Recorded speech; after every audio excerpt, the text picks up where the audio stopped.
గారు.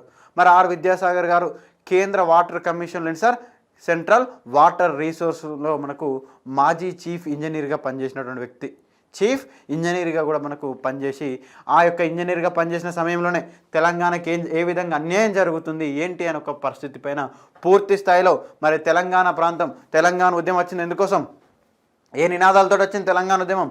నీళ్లు, నిధులు, నియామకాలను ఒక పేరుతోటి ఉద్యమం వచ్చింది.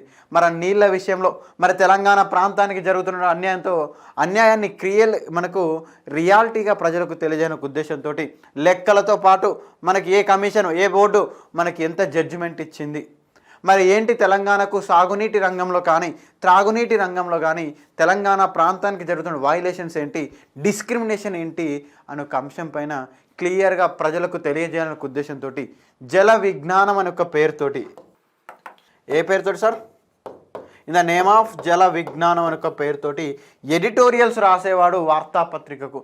ఏంటి సార్, శీర్షికలు రాసేవాడు. ఏ పేరుతోటి? జల విజ్ఞానం అనే ఒక పేరుతోటి. మరి ఆ యొక్క జల విజ్ఞానం అనే ఒక పేరుతో వచ్చినటువంటి శీర్షికలన్నీ మనకు మళ్ళీ ఏ రూపంలో అంటే పుస్తక రూపంలో ఏ పేరుతో వచ్చినాయి సార్ అంటే నీళ్ళు నిజాలు అనే ఒక పేరుతో అండి. ఏ పేరుతోటి? నీళ్ళు నిజాలు అనే ఒక పేరుతోటి మనకు పుస్తక రూపంలో కూడా వచ్చినటువంటి పరిస్థితి. పూర్తి వీడియో కోసం కింద ఉన్న లింక్ని క్లిక్ చేయండి లేదా T1 అకాడమీ ఛానల్ని సందర్శించండి.